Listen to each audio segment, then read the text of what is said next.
Hey man, it's Phil X, and you're listening to Thunder Underground. Welcome to episode 415 of the Thunder Underground podcast. Trent here as always.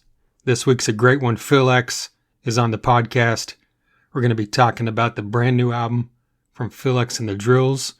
We're going to talk about Bon Jovi, Triumph, and everything else. Not everything else, because there's way too much to talk about, but many other things throughout the career of Phil X.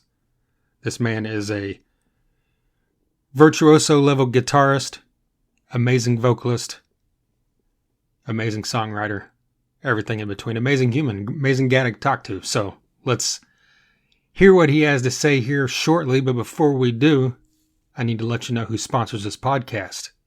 Sunset Tattoo is a tattoo shop located in Midtown Tulsa. Their tattoos are done getting proper. They're state licensed. They're Native American owned. And they have a female artist on staff full time. If you shoot a message, or give them a call, you can set up a time to talk about what work you're looking to have done. If you've already got an idea ready to go, they can obviously do that for you. If you need help putting something together, they're great at that as well. Hit up their socials. Facebook and Instagram are both Sunset Tattoo Tulsa. There's tons of photos on there of their work throughout the years. I've had work done by Jake at Sunset Tattoo more than once. I'm very happy with it. I know many other people that have gotten work at Sunset Tattoo that are super happy with it as well. So that's what you need to do, is hit up Sunset Tattoo and tell them you heard about them right here on Thunder Underground. We've also got DEB Concerts, a concert promoter based right here in the Tulsa, Oklahoma area as well. They brought tons of great acts to the downtown Tulsa area at the club level, at the arena level. They also book the Roadhouse stage, the DEB concert stage at Rocklahoma every year. This year, of course, is no exception. Rocklahoma announced their lineup recently. You can see the entire lineup at rocklahoma.com, but the DEB concert stage puts on the pre-party every year, which happens on Thursday. If you have the 3-day ticket for Rocklahoma, you can check out the pre-party. This year will feature Dee Snider as the headliner, of course, playing all the hits of Twisted Sister, but also playing his solo music, which is excellent. He's been on this podcast before. Check that one out. Pre-party will also feature Trickster. 2 members of that band have been on this podcast before, so check those out. There'll also be another legend of the 80s era that'll be playing on that pre-party that has not been announced yet. Throughout the weekend, Orianthi, Mike Tramp of White Lion, who has been on this podcast, Van Halen, a great Van Halen tribute, Dime Store Riot, they've been on this podcast many times, Fist of Rage, they've been on this podcast many times, and several other acts will be on the DEB concert stage. So hit up rocklahoma.com, hit up debconcerts.com, hit up DEB Concerts socials. Facebook, Twitter, and Instagram are all at DEB Concerts. And of course, tell them you heard about them right here. And finally, we've got Rocklahoma Bitches. Speaking of Rocklahoma, they have been an institution at Rocklahoma since 2011. They've been out there. They are the life of the party. If you have spent any time in the campgrounds or in the VIP section of Rocklahoma, you have surely seen the Rocklahoma Bitches. They're also at the DB concert stage a lot. I know that for a fact because I've seen them there many times. Rocklahoma Bitches has tons and tons of merch. I'm talking t-shirts, hats, koozies, buttons, lanyards, bags. The list is great and long. They have new stuff every year. And the best part about Rocklahoma Bitches is they never charge you for a single thing. All their merch is free all the time. They'll hand it to you, they'll give it to you, they'll throw it to you.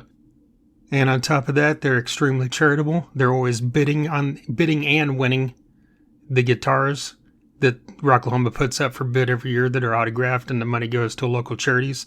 They also support the Cancer Sucks benefit that happens every December in Tulsa, or November or December in Tulsa. They have been a sponsor of that for several years, and they also sponsor other nonprofit events. Great people, Christy and Kendra. So next time you see Christy and Kendra, tell them, if you heard about him here, tell them that, but you probably didn't. Just, tell them thanks for sponsoring this podcast and thanks for, keeping the Rocklahoma spirit alive at all times. All right, so Phil X is here on the podcast. The brand new album from Phil X and the Drills comes out next Friday, March 29th. Or is that, no, 28th, excuse me. Pow, right in the kisser. I got to emphasize pow because it is all capitals with an exclamation point. Kind of imagine the old school Batman with Adam West, or maybe a comic book, with the graphic of the, the pow or the slam or the bam or whatever. Whack. How about that? But back to the point at hand. Pow Right in the Kisser, the brand new full-length album from Phil X and the Drills, is absolutely phenomenal. I've had a chance to check this album out. I've listened to it straight through more than once. Absolutely loving this thing. If you haven't checked out previous work from Phil X and the Drills, you've got some, going back through you can do. They've been around for over 20 years. They've got another full-length, few EPs, some standalone singles throughout the years that you can dig back through. It's all, just great rock and roll. Rock and roll is the best way to describe it, but, kind of bluesy, leans into that bluesy feel, that power trio, three-piece, just good uplifting kind of rock and roll that also punches you in the face. Pow, right in the kisser. That's kind of an apt title, I would think. So I implore you to check out Phil X and the Drills. Daniel Spree has been the other constant with Phil X throughout the years. Jeremy Spencer of Five Finger Death Punch fame was the original drummer and started this band with Phil and Daniel. And then throughout the years, they've kind of had a Spinal Tap rotation of drummers. Just, of course, thankfully without the same results as Spinal Tap drummers. Brent Fitz has been the drummer in the live setting for many, many years now, and I believe has recorded with the band. And as Phil talks about in the interview coming up, Brent, hope, the plan is to record as a full band moving forward from this point, I believe. But it's a really cool thing to have this many different drummers that are, not just different drummers, legendary drummers included on Pow Right in the Kisser, and also the last EP from about 6 years ago, I believe it's 2019, Stupid Good Lookings Volume 1. Same thing, different drummer on every track. He talks about a lot of them in the interview coming up. Tommy Lee is a guy that Phil X has had involvement with throughout the years, played on Tommy Land, played Methods of Mayhem.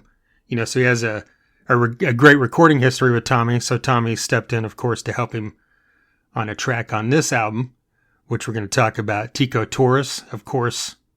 If you've got half a brain, you can figure out where that connection comes from, as Phil X has been in Bon Jovi now for over a decade. And then there's legends like Kenny Aronoff, Liberty DeVito. We've got Brian Tishy, who has been on this podcast more than once. I'm a major fan of. Someone else we talk about. And of course, several other guys like Ray Luzier of Korn. Jeremy Spencer, I mentioned that earlier, of Five Finger Death Punch. The list of drummers is great and long that has worked with this band, but this man has worked with all kinds of people throughout the years. Phil X, before being known from Bon Jovi, was a well-known session guy, has worked with tons of great acts throughout the years.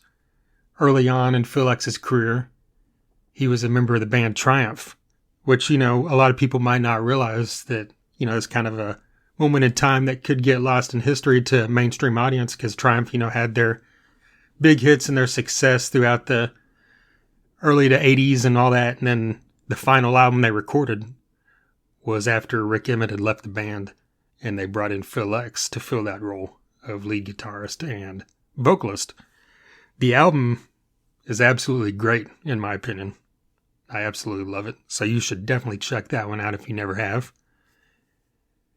Another thing we talk about, I don't need to tell you everything we talk about, let you wait and listen, but I'm just kind of giving you a fly through on some points throughout Phil X's career. Phil X recorded the guitars on Andrew WK's I Get Wet, and I'm a massive fan of this album. Andrew WK is someone that I've talked about many times throughout this podcast's history. He's never been on the podcast, but I've seen him live multiple times, seen his spoken word, just absolutely love this guy. So it was really cool to talk, just for a few minutes with Phil about his involvement working with Andrew WK, so there's that as well. But Bon Jovi, of course, is what Phil is most known for. He's been working with Bon Jovi now for 14 years. 2011, I believe, was the first year he filled in for Richie Sambora. And then 2013 is when he stepped into filling again. And kind of from that point forward, I guess he became an official member a couple years after that. So he's been, quote unquote, an official member for like a decade now. Recorded a couple, 2 or 3 albums now. And the most recent one, Forever, in my opinion, I am admittedly and unabashedly a supporter of Bon Jovi from since I was a kid to now. I know that a lot of people that are fans of the hard rock side of music, kind of lost their interest in Bon Jovi because you always hear people talking about, how the sound changed at some point. People always throw the word country out there, but that was literally just basically one song, I believe. They had the acoustic album back there, but I'm talking about stuff prior to Phil X, but trying to lead you to that point that Bon Jovi has always been an artist that I think was heading this way, even though there was the hard rock roots, especially if you watch the documentary, if you know anything about John Bon Jovi's history, his early days, he was always kind of wanting this to go that way, his music, Bruce Springsteen style storytelling and, just big, epic kind of rock songs that right in that heart of rock and roll. And I think that's what Bon Jovi has excelled at on recent albums. And Phil X guitar work is exceptional as always. We talked about a couple of the songs on the recent album Forever here coming up in the interview as well. With all that being said, I think I should probably quit telling you things that Phil X talks about and just let you hear Phil X talk about these things. Here is Phil X.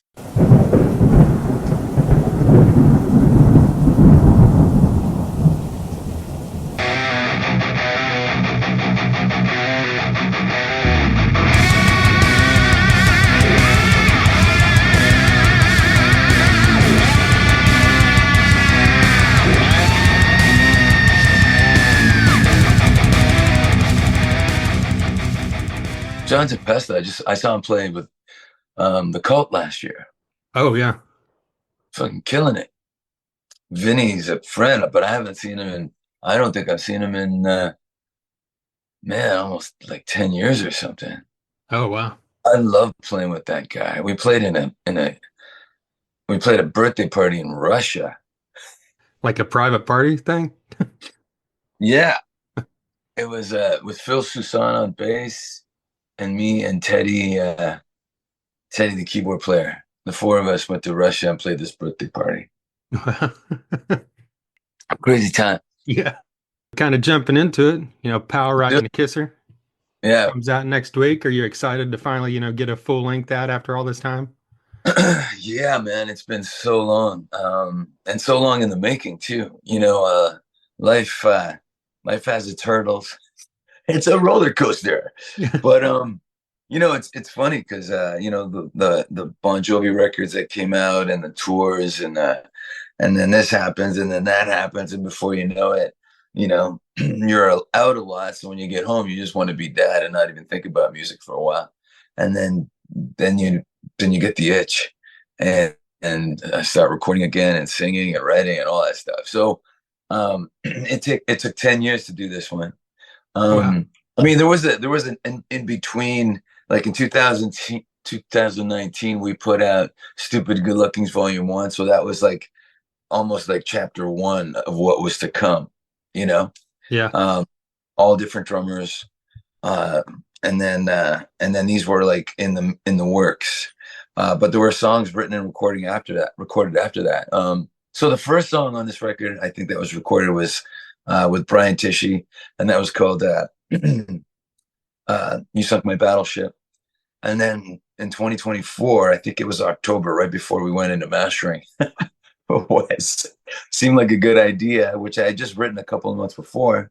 And didn't even know if that was going to go on the record, but it ended up going on the record. We got our buddy Tosh Peterson on drums on that, and that concluded the 10-year period of putting this together.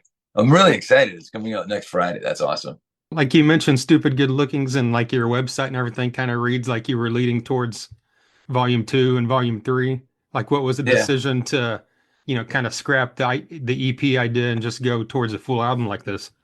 Well, if you could do a volume one of 6 songs and then you have volume two of 6 songs, then there's going to be volume three because we Right. kept going. And I didn't want to do that. I didn't want to have like, the Britannica of, on the wall. I didn't want that. I wanted, you know, we had a solid 11 songs, and let's, instead of making that volume two, and I had this, I've always wanted to use this title, Pal Right in the Kisser. I think it was time for the full length with that title. And that's what we like to do with our music, man. We want it to be like a punch in the face. So Yeah. it all made sense. Well, Fake the Day Away is your most recent single, and that one immediately jumped out to me, sound wise, is kind of having a bit of a different feel than, most of your guys' stuff. The guitar riff really kind of unconventional. Do you remember where that came from for you? The guitar riff wise, like when you're writing? Yeah, I just, I grew up listening to Greek music, so that evil note Yeah. is in there. And then also the drone. I love droning and I love the evil note. So it all came together in this groove. And it's funny because I worked with Tommy on all his solo records. So we'd been in the studio a whole bunch of times, and then asking him to play on something and him saying, yes, I really wanted to present something that had him in mind. So what I did was I went on YouTube and searched for a drum solo from a Motley Crue concert, and I found this groove that he was playing. It was way faster, but I loved the groove, and I picked up a guitar, started playing to the groove, and that's how I wrote "Fake the Day Away." And the funny thing about it is that when I sent him just my voice and the guitar, he uh, he said he sampled it and slowed it down and put a loop on it and sent it back to me and said, "Hey, I love it. This is the tempo." And I'm like, "You're the boss." Yeah. So, and then when we went in the studio with me, Tommy, and Daniel, we started jamming it, and Tommy's like, "Hey, I think we could bring it back another 2 beats per minute," and then we did that, and then we did it again, and that's the final tempo that you hear. And I think it's kicking, man. We just did 3 shows in Texas on the weekend, and we played it every night, and it sounded killer, man. It really gets that tempo gets the heads of bobbing, and that was the Tommy Lee goal. He was like, "We got to get the heads bobbing, man." And then, I mean, I love how it came out, and thematically, it was like, the first line of the song is, I woke up to the captain's voice in a pimped out flying machine. And that's literally me waking up on tour with Bon Jovi in a jet. And they're like, "Hey, we're coming in for a landing," kind of vibe. And I was like, I just woke up really, really at that moment, missing my family. My wife and my kids were on my brain. And, it's no matter what's going on in your life, you got to get on that stage every day and deliver. Um, but for that moment, I was like, man, I wish I was home right now. I really miss everybody. And that's another lyric too, I can't even think of it right now. The hero in dismay. That's me. You get on stage and you're rocking out with icons, it's Bon Jovi. So, and people call you a guitar hero all the time. And then wow, you're just a normal person. You just miss being at home. So it's, and then you get home, wash dishes a few times, and then you wish you were on the road. Right. Life's a funny thing. Yeah. Well, another song from the album that really jumped out to me was Find a Way. It has that really kind of uplifting, kind of upbeat vibe. Just really dig this song. Like, talk a bit about the writing process on that one. I had an idea, and again on the road with Bon Jovi. It was 2018, and we played T-Mobile Center in Las Vegas. And I just walked up to Tico and go, "Dude, I got a song I want to record, and if I know you like golfing on your days off, but if I find a studio, will you come and play drums on this track?" And he goes, "Yeah, of course." So we went in the studio and jammed on it, and there was parts And then when I got home, like Tico's funk is killer, and it's got this Cuban vibe to it, because obviously. But in my head, it became this a little quicker than Last Child by Aerosmith, but it's got a little Fame in there by David Bowie. And I've always jammed Superstition my entire life. So there's all this funk going on. And then it turned into that. And I did have the chorus when we were jamming it, but the verse changed a lot. And then I was doing a session last year. Ron Nevison was producing, and I was playing with Kim Bullard, Elton John's keyboard player, and we totally hit it off. And he goes, "Hey man, send me some music." So I go, "You got to hear this funky jam with Tico Torres on it." And then he listened to it, and I was kind of like not hinting for him to do it, but I thought, I always heard clavinet on this song. So the next day, he sent me the MP3 with clavinet on it. And I was like, what? And he goes, yeah, man, if you like it, I'll send you the stem so you can mix it in yourself. And not only did he send me clavinet, he sent me organ for the this organ for the chorus, and then piano swells because I had guitar swells on it. So he had piano swells. And I mixed all that stuff in. And man, I'm really happy with how that track came out too. Thanks for mentioning it. Yeah. Well, you mentioned working with different drummers and doing this at different time periods. I had a chance to listen to the album and it sounds great, consistent. Like, how does that process work to where, you know, That was you're so working with someone hard. like Tico, you're working with someone like Tommy, and it's at two different points in time. Like, how do you bring this all together? Yeah. Yeah, that was hard. Okay. I thought at one point, I thought, man, I really shot myself in the foot because Wow. I always thought that, the common denominator being my vocal and my guitar, and then Dan's bass always, and his background vocals, and us piling up background vocals, and it's just us two. I figured the drums, okay, it'll all come together, but man, it was tough. And but I had my mastering guy, Maor Applebaum. He was the first guy to go, okay, we really got to work hard at making this sound like the same record. I'm like, oh, yeah. So the cohesiveness came from a lot of trial and error, like me just, okay, you know, figuring out how I can make the drum sound even, because you can't, I mean, kick drums and snare drums, it's all going to sound different. Everybody hits different, aside from it being in five different studios with five different drum kits and, different snare miking techniques and a different kick mic, it's going to be different. But, people don't realize that if someone hits lighter than the next guy, the compressor on the overheads responds differently. It's it's stuff like that Yeah. that we really had to tweak. So I mean, I think it came together really well, but it wasn't like, hey, here's the record, master it. He's like, these songs need work. I'm like, oh, okay. And then bam, back to the drawing board. And then going back and forth a few times. It really came together though. I'm really happy with how it came out. Expanding a bit on that with, you and Daniel using session drummers and then now, to the point to where it's a different drummer on every song in the last couple of releases. What was the idea to just kind of keep doing that instead of bringing in, Brent for the recording process or just having a consistent drummer in the band or where does that idea come from for you guys? That'll be the next record. Okay. But in 2014, I mean the whole revolving drummer door, the whole thing with the multiple drummers. Even when we were playing live, like Jeremy Spencer, who's on this record from Five Finger Death Punch, before he went and started Five Finger Death Punch, he was the first drummer in the Drills, and then he loved it, and we got along so well. But then his roots were real like metal, so he wanted to do metal again. So I think that worked out. Yeah. But my whole point is from that point onward, it's like we had a different drummer every week.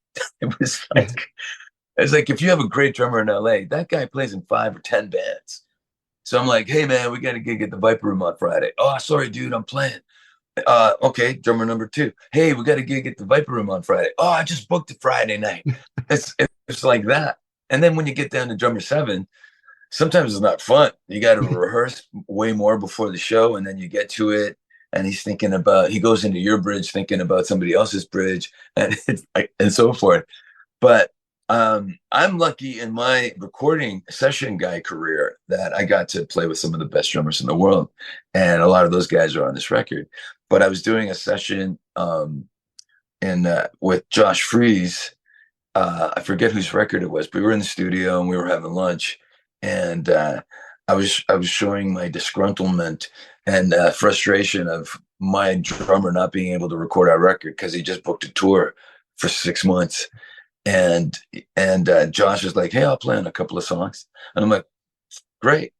And Chris Chaney on bass, and he was like, "Oh man, I could get Taylor Hawkins to play on a song or two." And I'm like, "Okay, oh man, this sounds like we'll have a few drummers on this record." Little did I know that not only did Josh spark the idea, we could never get our schedules together to get him on the song, and then bam, he's in Foo Fighters. So Yeah. we couldn't schedule anything together. I was on the road, or he was on the road, or he was busy, or hey, I got this free. He goes, "Oh man, I'm just going out." So it was that kind of thing. But I just went down the list, man. And then when you're, like Kenny Aronoff's on this record, I can't even count how many records we've played on together. But when you're in the studio working on whoever records or whose ever artist's record it is, you're constantly like gelling, and then the chemistry, and then looking at each other, and then he'll do something that I jump on, or I'll do something that he'll jump on, and then so you become pals, and then you exchange numbers, and then I'm like, "Hey man, I'm working on this record, would you play drums on a song?" It's like saying, "What do you want for lunch?" Yeah. Right. It's like it became like a cool vibe. And having Ray Luzier on this record too, because we had never worked together before he got into the studio. And then it was like me, Ray, and Daniel were a band for like 90 minutes while we all worked on the arrangement. And that was the first single, "Don't Wake Up Dead," and that came up as the song. As soon as the three of us were rocking it, I'm like, "This is going to open the record." And it did. It was just it was so powerful and so drills, like, you know the tempo, the groove, the screaming, the melodic chorus with the catchy lyric, and Dan's melodic bass lines. It just came together like, okay, this is gonna open the record immediately on my brain, and as soon as I heard it. So that's how it works, man.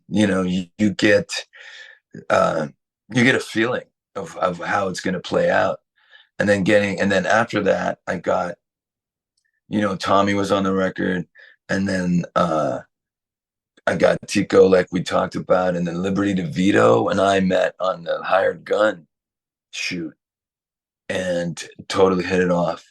And then we were in New York again with Bon Jovi in 2018, where we were doing two sold out nights at Madison Square Garden, and Liberty's in Brooklyn. I'm like, "Hey man, if I get a studio, will you come and play on the track?" And he's like, "Yeah, man, I'm down." So he met us at the Power Station. I'm like, legendary drummer, might as well get a legendary studio. Right. And then he came in and crushed it. And that just kept happening, Like, how do you stop? Yeah. But we stopped. And it's a good thing we did. I think, as much as I love how this process uh, happened, I think I'd love to go into a studio again with Dan and Brent and just lay down 10 or 11 songs in 3 days and just bam, I'd love it, Yeah. like Van Halen 1, Van Halen 2, Zeppelin 1. Like those guys, they just get into the studio and just jam shit out. And those results are awesome as well. Yeah. But when you have these guys coming in like that, is it always a kind of a just, do you play them the track and just let them put their stamp on it? Or are you ever kind of guiding them? Because I mean, or do you really tell someone like Kenny Aronoff, what to do? Yeah. I mean, How do it's you like, how do you do that? yeah. Yeah, so most drummers, I just send a guitar and a vocal, and Okay. I go, no drum ideas. This is the blank slate. Do your thing. Okay. And I think if I did it any other way, it wouldn't be the result that we got, you know. Um, a great example of that is Liberty. He came into the studio and he got a vocal and a guitar, and he thought Broken Arrow was double time. So he, you know, 1, 2, 3, 4, 2, and I'm like, hey, sorry, buddy, sorry to mislead you. It's halftime. And then, oh yeah, sure, no problem. We go in it again, boom, go, go. And I'm like, wow, oh, oh, there, man, you know how to switch gears. Good job. It was kind of like that. Well, I mean, how's that play into like the live setting for Brent? Whenever you've got all these different styles, like, does it make the songs sound cohesive when they're played live?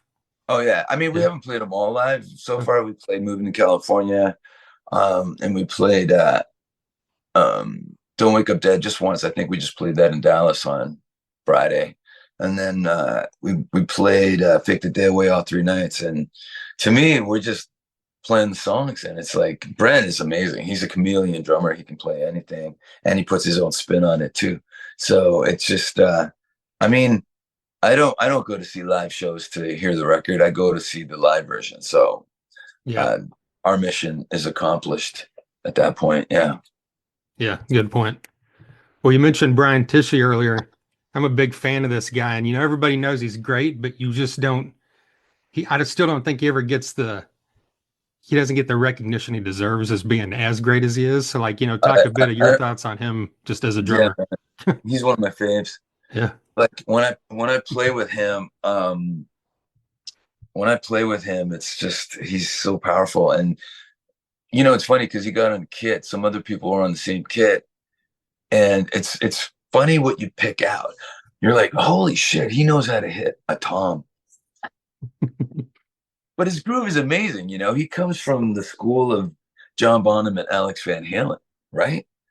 So when he comes from that school, that's my school. So when Dan played with him, because I think that was the first time Dan played with him on "You Sunk My Battleship," he he said, "I think he plays how you'd play if you were an amazing drummer. Like we all came from the same school, right?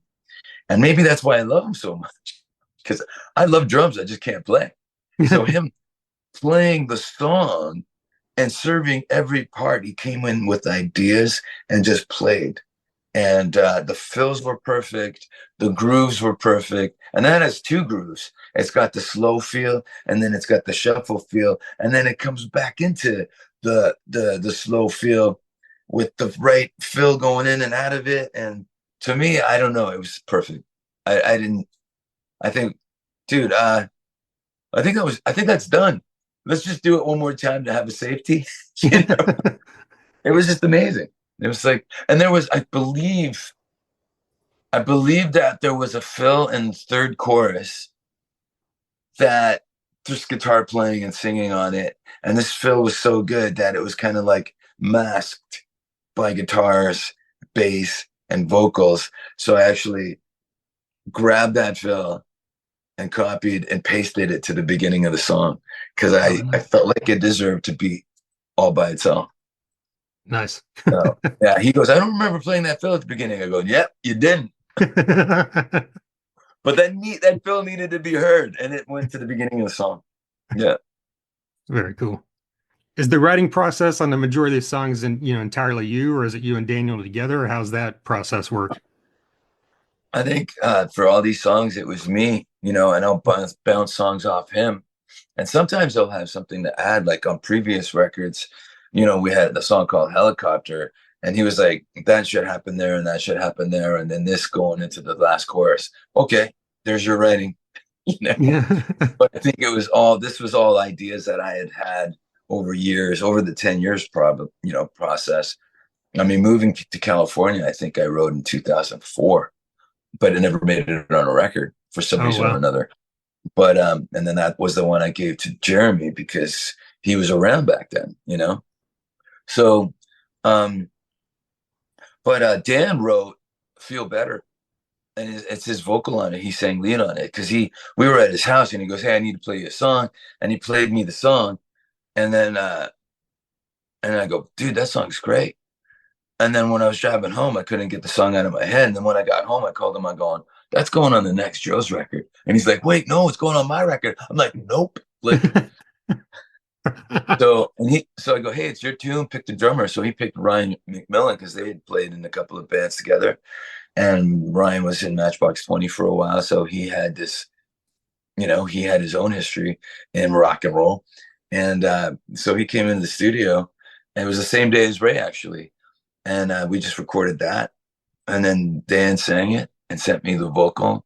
And I piled some guitars on it. But that came out great too. It sounds like drills, except Yeah. with him singing it. So that had to go on the record. Speaking on that, whenever you're a band and you're one guy, you is the bulk of the sound to most people's ears with the guitar and the vocal. Yeah, You and Daniel have been playing together for over 20 years now. If you took his bass away from the drills, like how much would it affect the sound that people wouldn't recognize, do you think? that would bum me out. Really? Yeah. I don't. I call him. I always call him my left wing for life. We're from Canada. We think hockey terms. Like even when we're just on stage and nobody knows where I'm gonna go, we call it heads up hockey. Brenton and they're waiting for the pass. But it's funny that you mentioned that because of all the drummers and the way I play, and every drummer plays a little different. Dan is the glue between the way I play and whoever's on drums. So he's the guy who solidifies the groove and everything. So I mean, yeah, it would be a lot different if it wasn't him. Shifting gears from the drills for a minute. I had Kurt Dimer on the podcast last year, and that's someone that you have a lot of history with, Yeah, recording, playing, touring. What was it about Kurt's music that kind of drew you to working with him? I wrote it. Yeah, well, yeah, I mean, okay, No, drew you I to know what writing you with mean. him initially. How about that? Yeah. No, that was Chris Lord Alge put us together. Chris Lord Alge Okay. and Kurt got together, and Chris was like, "Hey, you got some songs here, but the guitars aren't right. Let me call Phil, see if he's got time to throw guitars on this." And then the guitars, he just kind of freaked over the guitars, and then he said, "Hey, you write?" I go, "Yeah. Can I send you some lyrics and we write some songs around it?" And then bam, everything he sent me just for some reason triggered like people were like, "These songs are so good. Why don't you save them for the drills?" I'm like, "You don't get it. I wouldn't have wrote these songs if he didn't send me the lyric." So the lyric inspired the groove and the riff and the chorus ideas and stuff like that. So they wouldn't exist to put in the drills. So that's how it worked out. And with me, it's like I sing a certain way. Like I have my low range and I have my plant range, and then I work with Bon Jovi, and that's a whole other singing, iconic songs. So working with someone like Kurt, who was a completely different low range, he'd like to speak in choruses and verses, and then sing the choruses and stuff like that. It had a like almost a Linkin Park, but more subdued in the verses, and then really melodic choruses. It had that kind of vibe for me, and I'd never done anything like that, so it was nice um, to explore something like that. I mean, it being an artist, and I figure I am an artist. When I had two canvases, it was Bon Jovi, and then the Drills, and then uh, when Kurt popped up, it was like a third canvas that I had never done before. So it was kind of cool to do that. And then he was, man, you need to be in the band. And I go, I don't know if I want to be in the band. But then the more we talked about it, the more it kind of made sense. You mentioned the on how you did the writing based off the lyric. Is that a way you've ever written in the past, or is that For a me, first time process for you? there's no real formula. Yeah. Sometimes it's a lyric, sometimes it's a riff, sometimes it's um, a lyric that a melody or anything. Like anything could be. I do my best stuff when I'm driving. But and my phone is my best friend because something will come into my head, and then bam, I just record it into my phone, and I get home at the end of the day, and oh yeah, that's a good idea. Or sometimes I don't even think about it, and then I'm looking for ideas, and then I go through my phone, and it could be a bridge. There's a song on the second record called "We Bring the Rock and Roll," and that song was done, but it needed a bridge. And I'm like, man, I'm drawing a blank here. So I go into my phone and look for ideas, and I get to idea 87, and it's this chorus idea that I thought, oh my God, this is the bridge for the song. And bam, that's when you're working alone a lot, that's a good way to do it. Yeah. Like, how much do you have right now, or do you know, like saved? There's hundreds. I mean, Hundreds? and Yeah. it's because it's in your phone in the recording app, it's time stamped. You know, Oh, there's yeah. here's an idea from 2022 I didn't use, that kind of thing. And but there's a lot of stuff I have to go through it. If I'm on a plane and there's no Wi-Fi, or they don't have a movie playing, I'm like I go through my ideas and name them so it's not just recorded. You know what I mean? So, hey, cool open G riff. Hey, cool verse, pre-chorus, and chorus idea. And then when I'm scrolling through everything, oh, I need a tune. Just verse, chorus, and pre-chorus all in one. All right, let's listen to that. And sometimes it's like, fuck, that rules. And sometimes it's, well, that's crap. Delete. Kind of playing a bit off of what we talked about earlier with asking a drummer what to do. Whenever, going back to the early days of your career, whenever you joined Triumph, Yeah. were Oh, yeah. you when you came into that, did they ask you to emulate Rick Emmett at all, or was it a kind of just stamp your own style on this? Or Well, that was actually the first time I learned that I can't, if it's somebody else's thing, I can't go full Phil X. okay, And that served me later in Bon Jovi, because when I'm doing the drills, it's the way I love to sing and the way I love to play, and it's my narrative and my lyric and my energy 100% in your face. In a supportive role like Bon Jovi or Triumph, like you're asking about, is I remember laying down a solo in a song, and Mike Levine walking into the studio going, "Wow, that's a great solo, but it doesn't sound like Triumph." And I was like, "Oh, right. You can throw in a little bit of your spice, but it's the recipe is the recipe, yeah. you know." So I guess that was, I mean, you kind of answered it, but that was kind of a great foundation for going into session work, right? Oh, dude, the Chameleon was my best friend. It was like being able to just adjust. Like if you go into the studio with Avril Lavigne on Tuesday and then Alice Cooper on Thursday, you're going in with a different mindset, different guitars, different gear, different approach overall. So that's uh that's that's what, okay, I know what I'm doing. And then the next week it's Rob Zombie, and that's different, even a different flavor. So, but then being able to bring that into everything that I do is also awesome. Like I feel like, like some songs like we're talking about, like Don't Wake Up Dead, that's like one guitar part, the drum track, the bass, and screaming. And that's the drills to me. So that's why I'd open the record. And there is a stereo image for me. Like I love having a stereo image of guitar. Um, it just makes it a wider image when you're listening. So, but the guitar that I played with Dan and Ray is the guitar that you hear on the left. And then when I got home, I doubled it on the right, but with all the licks and all the everything. And then when I got to the solo, instead of playing rhythm, I doubled the solo. And to me, it's the same guitar part, but with a perfect double on it, it just sounds like one guitar. So that for me is really the impression is the three piece, the power trio.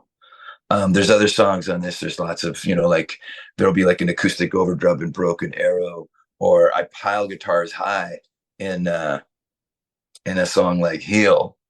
There's overdubs and stuff. And then Find a Way, I just have one guitar doing one thing on one side and another guitar doing something on the other side, thinking about Last Child by Aerosmith with like Brad and Joe, that Yeah.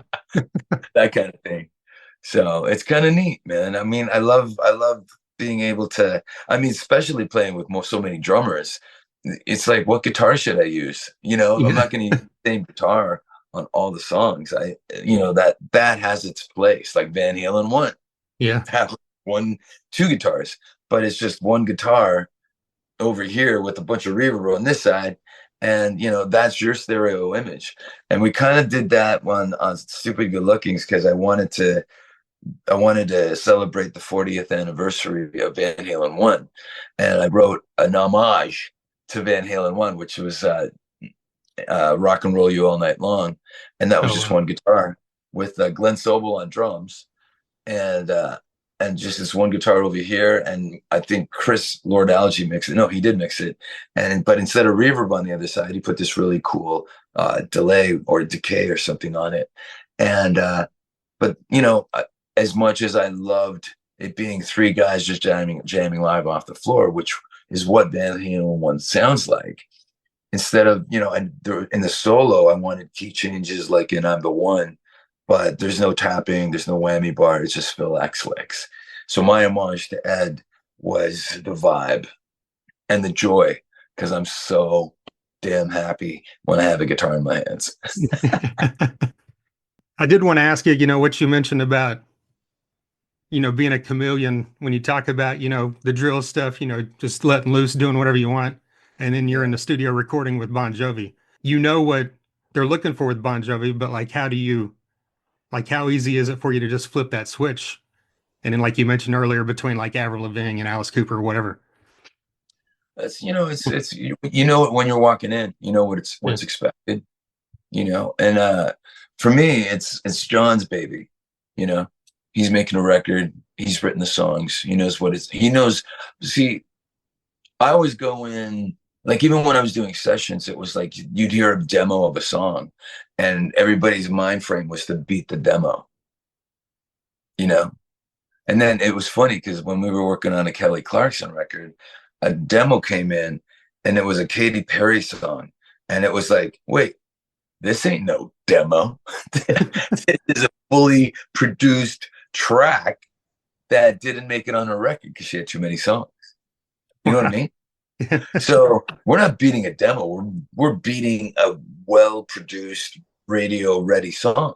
So, and that's your mind for it. Whatever you're doing, and even with John, like he gets demoitis like anybody else. Some of the songs that we recorded on Forever, he's been listening to for 6 months to a year. So your job is to not only help him achieve his vision. If you can beat it, awesome, but at least achieve what he has in his head, you know. Um, so it's either what he expects or better, and sometimes what you think might make it better might not. Yeah. But when we were recording Living Proof, he's John Shanks was producing, and he said, "Hey." John likes the solo that you did on Living Proof, but we got one more day here in the studio. Why don't you, let's see if we can beat it tomorrow? And I'm like, yeah, sure. So I came in with two ideas. One was a safe, here we go, a solo for a Bon Jovi song. And I laid that down, and they're like, John Bon Jovi was like, hey, that's great. I love it. Let's go with that. I go, I do have another idea that's a little more intense and a little more crazy. And he goes, well, I love what we got. So, but if you want to do it, do it. And he sat down and looked at his phone and, checking emails and stuff. So I tuned a guitar to this thing called Bouzouki tuning, something I came up with years ago. And then I started playing this theme, and he jumped off the couch like, what's that? So that was a memorable, amazing moment that I'll have forever. Like like I made John Bon Jovi jump off the couch. Right. And he goes, you know what? That first solo was great. It was great, but it could have been anybody. What you just did is unique. And it's you, it's Phil X. That's what's happening. This is the last thing we're recording for this record, nothing else. And I felt like, wow, that what a thing to happen right now. So I Wow. mean, that's pretty cool. Well, yeah, and I mean, on the new album, the song "Seeds" is probably my Yeah. favorite Bon Jovi song since the '90s. Like, what are Yeah. your memories on like the recording process of that one?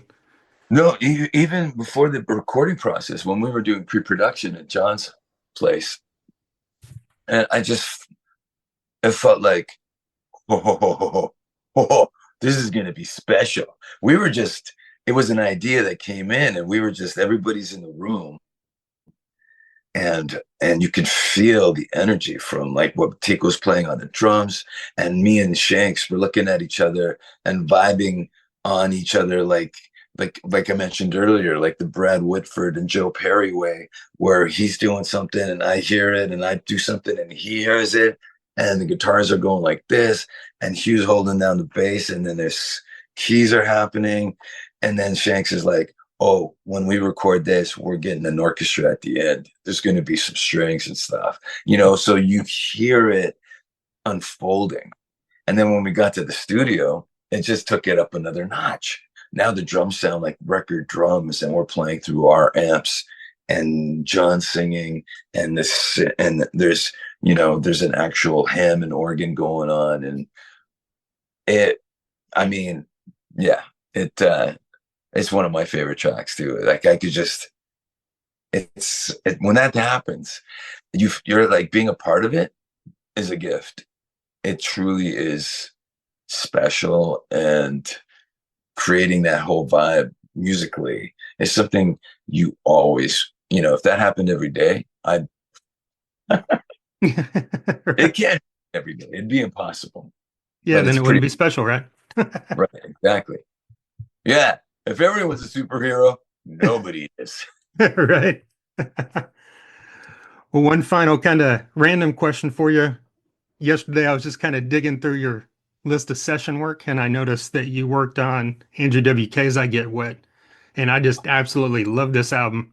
Always have since it came out. Like, what was your contribution to that? Was it one Oh, song or was it several songs or what? I think most of them guitars. Oh, Yeah. okay. And Andrew, like, we spent so many days together, it just felt like, you start to learn about each other, but every day there was a surprise with him. Like, he was literally an interesting dude, and sweet. And then he'd have this aggressive side musically, and it was just really awesome. And the thing is he wrote all the riffs, and he came in, and they only called me because he was playing all these riffs, but he's so aggressive that they wouldn't be in tune. So, because when you play aggressive, everything goes sharp, and the chords aren't in tune anymore and stuff like that. So I tuned the guitar the way he tuned it, and I just had to calm down a little bit so I could play the same riffs in tune. And that's the only reason they got me. But I mean, I have great overdub ideas for courses and stuff like that. And Scott Humphrey, that was the producer, and he loves that I do that too. And I could take stuff to the left or to the right, and I have a palette of great ideas, kind of thing, when it comes to guitars. But I came in one time, and Andrew was sitting at the piano with his hair in his face, and he's playing Thunderstruck, the Angus Young part, on the piano. And dum dum dum dum dum dum dum dum dum dum dum, and it sounded like a concerto. I mean, it was so amazing. I'm like, what? You play piano? He's like, yep.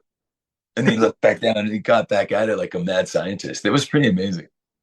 But those moments happened a lot with him. He's such a cool dude. Yeah. Yeah. Such Yeah, an interesting guy, just all over the place with everything he's done throughout his career. yeah. And then when you're working on the record, you're like, oh, there's party in the lyric. Oh, there's party in this lyric too. Oh, the title. Yeah. Party in this title, party in this title. There's like party. There's like, he's a party guy. Yep.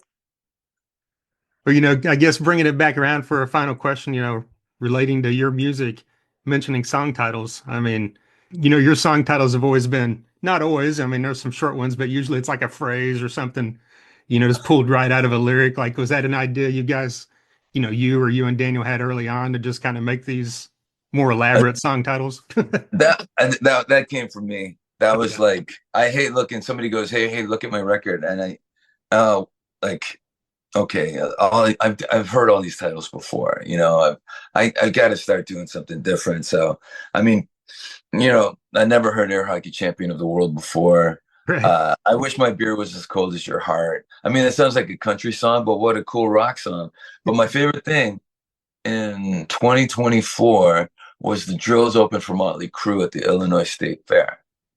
And I had 10,000 people singing, "I wish my beer was as cold as your heart." That's all you can hope for, right? Yeah. But thanks for noticing. Yeah. Right on, man. Well, I'm absolutely loving Power Right and the Kisser. I appreciate you taking the time with me today. Oh man, you got it. Thank you. Appreciate your time. There you go. Phil X of Bon Jovi and Phil X and the Drills. A massive thank you to John Freeman of Freeman Promotions for his continued support throughout the years of this podcast. And of course, a massive thank you to Phil X for taking a lot of time out there to talk to me about the brand new album from the Drills, Bon Jovi, Triumph, Andrew WK, and tons of stuff in between. Huge honor. Absolutely love Phil X's work. Absolutely digging this new album. Like we talked about there, like you've heard a couple times. The brand new album, Pow, Right in the Kisser, from Phil X and the Drills, is out next Friday, March 28th. Don't miss it. There's already 3 or 4 of these tracks available online streaming. So wherever you listen to music, check them out. There's also tons of previous Phil X and the Drills work out there.